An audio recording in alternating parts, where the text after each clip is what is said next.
নমস্কাৰ এই মুহূৰ্তত আপোনালোকে চাইছে সাহিত্য টেকনলজি ইউটিউব চেনেল এই চেনেল ৰাজ্যৰ খবৰটোতে কেইবাটাও গুৰুত্বপূৰ্ণ খবৰ আপোনালোকলৈ আগবঢ়াইছে যিকেইটা খবৰ আপোনালোকে জনাটো অত্যন্ত দৰকাৰী আৰু এই খবৰকেইটা আপোনালোকে উপস্থাপন কৰাৰ আগতেই আপোনালোকে যদি এই চেনেলটো নতুনকৈ আহিছে তেন্তে চেনেলটো প্লিজ ছাবস্ক্ৰাইব কৰি থ'ব আৰু ভিডিঅ'টোত এটা লাইক কৰি উৎসাহিত কৰিব। প্ৰথমতে এই মুহূৰ্তত অতি গুৰুত্বপূৰ্ণ এটা ডাঙৰ খবৰ মুকলি হৈ আহিছে কাৰণ ৰাজ্যত আজি কিমানজন কৰোনা ভাইৰাছত আক্ৰান্ত হৈছে আৰু আজি নিশা সন্ধিয়ালৈকে কিমানজনকে ইতিমধ্যে মৃত্যুৰ খবৰ দিবলগীয়া হৈছে। সকলো তথ্য জনাইছে মুখ্যমন্ত্ৰী হিমন্ত বিশ্ব শৰ্মাই টুইটাৰ যোগে কিয়নো ৰাজ্যৰ কোভিড পৰিস্থিতি উপলক্ষে ৰাজ্যৰ ছবি সলসলনি কৰি থকা হয় সকলো দিনতেই।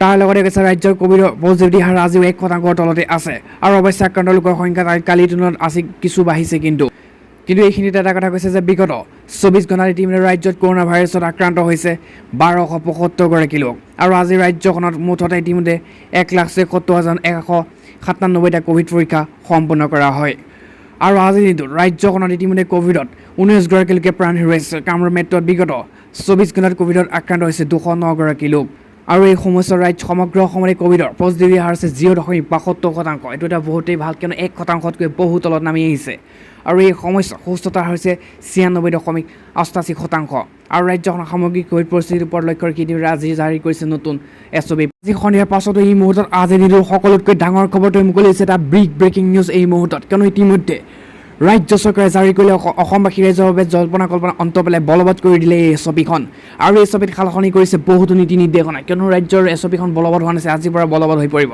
আৰু আজিৰ পৰা কোনো কাৰ্ফিউ কথা নাই আৰু আজিৰ পৰা সম্পূৰ্ণ অসমতেই সম্পূৰ্ণ আন্দোলন প্ৰক্ৰিয়া আৰম্ভ কৰি দিছে হিমন্ত বিশ্ব শৰ্মাই।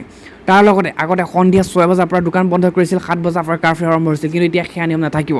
আজিৰ পৰা সন্ধিয়া 7 বজাৰ পাছলৈকে দোকান পোহাৰ খুলিবই দিছে। সন্ধিয়া 7 বজাৰ পাছলৈকে আপুনি ঘূৰা ফুৰা সম্পূৰ্ণ দোকানেই খুলিব দিছে আৰু 8-9 বজাৰ পৰা ইতিমধ্যে কাৰ্ফিউ হ'ব বুলি বৃহৎ মন্তব্য কৰিছে আৰু ইয়াত কৈছে ৰাজ্যত কোভিডৰ হ্ৰাস পাইছে সংক্ৰমণ আৰু আজিৰ পৰা ৰাজ্যত পৰ্যায়ক্ৰমে আৰম্ভ হৈছে আনলক প্ৰক্ৰিয়া কিয়নো কৈছে ৰাজ্যত এতিয়াৰ পৰা নাথাকিব আৰু 24 ঘণ্টাৰ লগতে কাৰ্ফিউ কোনো নীতি নিৰ্দেশনা কাৰ্ফিউ আৰু নাথাকিবই অসমত।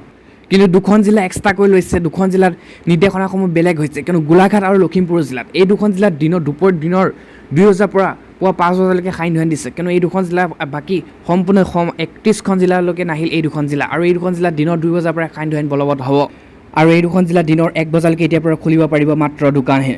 কিন্তু লগতে কৈছে যে অন্যান্য জিলাখনৰ সন্ধিয়া 5 বজাৰ পাছলৈকে আৰু পুৱা 5 বজালৈকে সাইন ধন বলবৎ সিদ্ধান্ত গ্ৰহণ কৰিছে আৰু এতিয়া হৈছে সকলোতকৈ ডাঙৰ কথাটো কিয়নো ইতিমধ্যে ৰাজ্য চৰকাৰে বৃহৎ ঘোষণা কৰিছে বৃহৎ ঘোষণা এটা কিয়নো কোভিড পৰিস্থিতি অৱনমিত নহ'লে সন্ধিয়া 7 বজাৰ পাছলৈকে ইতিমধ্যে দোকান পোহাৰ সকলো খোলাৰ নিৰ্দেশনা জাৰি কৰিব এই মুহূৰ্তত আৰু এই সন্ধিয়া 7 বজালৈকে বৰ্তমান খুলি দিয়া নাই কিন্তু যিকোনো মুহূৰ্তত নতুন SOP ইতিমধ্যে জাৰি কৰিব পাৰে আৰু এই নতুন SOPখনতে আহিব এই কথাটো কিয়নো অকল এক্সট্ৰাকৈ আহিব এই SOPখন যিখন SOPত সন্ধিয়া 7 বজাৰ পাছলৈকে দোকান পোহাৰ ব্যৱসায়িক প্ৰতিষ্ঠান সমগ্ৰ অসমতে খুলি দিব হিমন্ত বিশ্ব শৰ্মা চৰকাৰে। যিহেতু কোভিডৰ যদি পৰিস্থিতি অৱনতি নঘটে এই সিদ্ধান্ত গ্ৰহণ কৰিব গৈ আছে হিমন্ত বিশ্ব শৰ্মা চৰকাৰে আৰু এতিয়া সন্ধিয়া 7 বজাৰ পাছলৈকে আপুনি দোকান পোহাৰ আপোনাৰ ব্যৱসায়িক প্ৰতিষ্ঠান খুলিব পাৰিব, গাড়ী চলাচল কৰিব পাৰিব সন্ধিয়া 7 বজাৰ পাছলৈকে ৰাতি হৈ যোৱালৈকে আৰু সন্ধিয়া 8-9 বজাৰ পৰাহে কাৰ্ফিউ কিছু পৰিমাণে বলবৎ হ'ব আৰু লগতে কৈছে এটা কথা স্পষ্ট অহা 16 আগষ্টৰ পৰা ৰাজ্যত খুলিব আন্তঃজিলা জেগাত কিন্তু সাপ্তাহিক হিচাপে 16 আগষ্টৰ সম্পূৰ্ণ খুলিব আন্তঃজিলা জেগাত কিন্তু এইকেইটা দিনত যিকেইটা দিন আছে এতিয়া সপ্তাহত ইতিমধ্যে এইখিনি দিনত যিকোনো মুহূৰ্তত যদি কোভিড পৰিস্থিতি আৰু উন্নতি ঘটে তেন্তে সপ্তাহত 4 দিনকৈ আন্তঃজিলা যাতায়াত খুলি দিয়াৰ সিদ্ধান্ত গ্ৰহণ কৰিব হিমন্ত বিশ্ব। আজি সন্ধিয়াৰ পাছত এই মুহূৰ্তত আন এটা ডাঙৰ খবৰ মুকলি হৈছে এটা ব্ৰেকিং নিউজ এটা ভয়ংকৰ নিলজ্জ ঘটনা সংঘটিত হৈছে এইখন অসমতে কিয়নো ইতিমধ্যে পৰিয়ালৰ ওপৰত সংকট আছে বুলি কৈছে কিন্তু বৰ্তমান যুগত পৰিয়ালৰ ওপৰত সংকট আছে বুলি কৈছে আৰু তাৰপিছতেই মহিলাগৰাকীক ধৰ্ষণ কৰিলে হেনো পৰিয়ালৰ ওপৰত সংকট দূৰ হ'ব। তাৰপিছতে মহিলাগৰাকীক উপৰ্য কৰি ইতিমধ্যে ধৰ্ষণকাণ্ড কৰিছে তান্ত্ৰিকে আৰু এই ঘটনা এইখন অসমতে সংঘটিত হয় কিন্তু দেশৰ বিভিন্ন প্ৰান্তৰ লগতে ইতিমধ্যে বিহাৰৰ লগতে বিভিন্ন ঠাইত ঘটিছে এই ঘটনা আৰু ইয়াত কৈছে পোহৰে আহিছে এই বৃহৎ ঘটনাৰ বিৱৰণী অনুসৰি এগৰাকী মহিলাৰ পুত্ৰৰ চিকিৎসাৰ নামত এজন তান্ত্ৰিকে মহিলাগৰাকীৰ ঘৰলৈ অহা আৰম্ভ কৰে আৰু তাৰপিছতে ইতিমধ্যে তান্ত্ৰিকগৰাকীয়ে কয় যে মহিলাগৰাকীক পৰিয়ালৰ ওপৰত ভয়ংকৰ সংকট আছে, তেওঁ পুত্ৰৰ মৃত্যু হ'ব আৰু 40 দিন পিছতে স্বামীৰ মৃত্যু হ'ব। এই কথা শুনাৰ পিছতে মহিলাগৰাকী যথেষ্ট শংকিত হয় আৰু তান্ত্ৰিকগৰাকী জৰা ফুকাৰ দ্বাৰা সকলো ঠিক কৰিব বুলি কৈ মহিলাগৰাকীক নিচাজাতীয় দ্ৰব্য খুৱাই ধৰ্ষণ কৰে আৰু তাৰপিছতে মহিলাগৰাকী যেতিয়া সাৰ পায় তেতিয়া হুলস্থুল কৰে আৰু লগে লগে তেওঁৰ স্বামী সোমাই আহে। এক বৃহৎ নিৰ্লজ্জ ঘটনা সংঘটিত হৈছে, কিয়নো মহিলাগৰাকীক কৈছে যে তেওঁৰ স্বামী 40 দিনৰ পিছত মৰি যাব, কিন্তু তাৰপিছতে কিছুমান জৰা ফুকা কৰিছিল আৰু জৰা ফুকা কৰি কিছুমান নিচাজাতীয় দ্ৰব্য খুৱাই দিছিল মহিলাগৰাকীক। আৰু মহিলাগৰাকী যেতিয়া অচেতন হৈ পৰিছিল তেতিয়া উপৰ্য পৰি এই ত্ৰান্তিকজনে ইতিমধ্যে মহিলাগৰাকীক ধৰ্ষণ কৰিছিল। আৰু যেতিয়া মহিলাগৰাকী ইতিমধ্যে সাৰ পায় আৰু তাৰপিছতে সমগ্ৰ ঘটনা পোহৰলৈ আহে হুলস্থুল হোৱাত। আৰু এতিয়া কৈছে ইয়াৰ পিছত এজাহাৰ ভিত্তিত ত্ৰান্তিকগৰাকী আৰক্ষীক গ্ৰেপ্তাৰ কৰে। ত্ৰান্তিকগৰাকীৰ নাম আছিল আব্দুল হাফিজ বুলি জানিব পৰা গৈছে আৰু এই ৰাজমিস্ত্ৰীৰ কামো কৰে বুলি ইতিমধ্যে তথ্য আহি পৰিছে। আজি সন্ধিয়াৰ পাছত এই মুহূৰ্তত আন এটা ডাঙৰ খবৰ মুকলি হৈছে, এটা ভয়ংকৰ খবৰ, কিয়নো পুনৰ অসমৰ ভূমিত প্ৰৱেশ কৰি অসমীয়া ঘৰত ইতিমধ্যে আক্ৰমণ অগ্নি আক্ৰমণ সংযোগ কৰাৰ অভিযোগ ইতিমধ্যে মিজো দুৰ্বৃত্তৰ বিৰুদ্ধে। কিয়নো আজি কেইদিনমানৰ পূৰ্বে ইতিমধ্যে ভয়ংকৰ গুলীয়াগুলী সংঘটিত হৈছিল। 100তকৈ অধিক অসম আৰক্ষী জোৱান আহত হৈছিল, 6জন লোকে ইতিমধ্যে শ্বহীদ হৈছিল অসম আৰক্ষী জোৱান। কিন্তু SP গাতো গুলী লাগিছিল, কিন্তু অসমৰ ভূমিত পুনৰ প্ৰৱেশ কৰি অসমীয়াৰ ঘৰত অগ্নি কৰা অভিযোগ ইতিমধ্যে মিজো দুৰ্বৃত্তৰ। অসম মিজোৰাম সীমান্ত লাইলাপুৰৰ সীমাক লৈ ইতিমধ্যে অসমৰ 6জন আৰক্ষী জোৱান মিজো আৰক্ষীৰ গুলীয়াই হত্যা কৰাৰ পিছতে শান্তি হোৱা নাই মিজো দুৰ্বৃত্তসকল।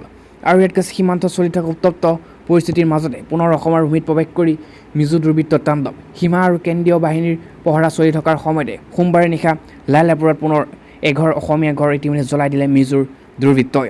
অভিযোগৰ মতে নিশা আজাদ হুছেইন নামৰ এজন লোকৰ ঘৰত 6-7জনীয়া এটা মিজো দুৰ্বৃত্ত দল হাতত অস্ত্ৰ লৈ প্ৰৱেশ কৰে আৰু অস্ত্ৰ দেখাই পৰিয়ালৰ লোকসকলক ঘৰৰ পৰা খেদি পঠাই ঘৰটোৰ অগ্নি সংযোগ কৰি ঘটাই দিয়ে মিজো দুৰ্বৃত্ত দলটোৱে। পিছত প্ৰাণৰ ভয়ত সেই স্থানৰ পৰা পলায়ন কৰি আজাদ হুছেইন সহ পৰিয়ালৰ তেওঁলোকৰ আৰক্ষী আশ্ৰয় ল'ব বিচাৰিছিল সীমান্তত নিয়োজিত কেন্দ্ৰীয় বাহিনীৰ আৰক্ষীৰ হাতত যাব দিয়া নাই বুলি ইতিমধ্যে অভিযোগ কৰে আজাদ হুছেইনে। আজি সন্ধিয়াৰ পাছত এই মুহূৰ্তত আন এটা ডাঙৰ খবৰ মুকলি হৈ আহিছে, কিয়নো মোদী চৰকাৰে ইতিমধ্যে বৃহৎ আঁচনি জাৰি কৰিছে আৰু এই আঁচনিৰ দ্বাৰা আপোনালোকে আপোনাৰ বেংক একাউণ্টত বৃহৎ পৰিমাণৰ ধন লাভ কৰিবলৈ সক্ষম হ'ব। আৰু এই আঁচনি কেনেদৰে আপুনি লাভ কৰিবলৈ সক্ষম হ'ব ইয়াত সম্পূৰ্ণ তথ্য আহি পৰিছে। ইয়াৰ পিছত যদি আপুনি বিনিয়োগ কৰাৰ পৰিকল্পনা কৰিছে তেন্তে আপোনাৰ বাবে বিনিয়োগৰ ক্ষেত্ৰত এক অতি লাভজনক যোজনা আঁচনি আনিছে মোদী চৰকাৰে, যিখন চৰকাৰী আঁচনিৰ জৰিয়তে আপুনি অতি কম পৰিমাণৰ ধন বিনিয়োগ কৰি ম্যাদপূৰ্তি সময় লাভ কৰিব পাৰে বৃহৎ পৰিমাণৰ ধন। আৰু এই চৰকাৰী আঁচনিৰ নাম হৈছে সুকন্যা সমৃদ্ধি যোজনা, অৰ্থাৎ SSIৰ। এইখন বিশেষ আঁচনিয়ে কেৱল আপোনাৰ কন্যাৰ ভৱিষ্যতেই সুৰক্ষিত নকৰে, লগতে বিনিয়োগ আঁচনিত ধন বিনিয়োগ কৰি আয়কৰ বাহিৰৰ ক্ষেত্ৰতো সহায়ক হিচাপে কাম কৰে। প্ৰতিদিনে 1 টকা ৰাহি কৰিও আপুনি এই আঁচনিৰ লাভালাভ অৰ্জন কৰিব পাৰে। গতিকে এই আঁচনিখন বিষয়ে প্ৰতিবেদনৰ জৰিয়তে সবিশেষ জানো আহক। ইয়াত কৈছে সুকন্যা সমৃদ্ধি যোজনা কি, লগতে কৈছে সুকন্যা সমৃদ্ধি যোজনা হৈছে ইতিমধ্যে কন্যাসকলৰ বাবে কেন্দ্ৰীয় চৰকাৰৰ এক সৰু সঞ্চয় আঁচনি। ইতিমধ্যে যিখন আঁচনি বেটী বচাও আৰু বেটী পঢ়াও অধীনত আৰম্ভ কৰা হৈছে। আৰু লগতে কৈছে যে ক্ষুদ্ৰ সঞ্চয় আঁচনিৰ সৰ্বশ্ৰেষ্ঠ সুতৰ হাৰ প্ৰদান কৰা এই আঁচনিখন হৈছে সুকন্যা সমৃদ্ধি যোজনা আঁচনি।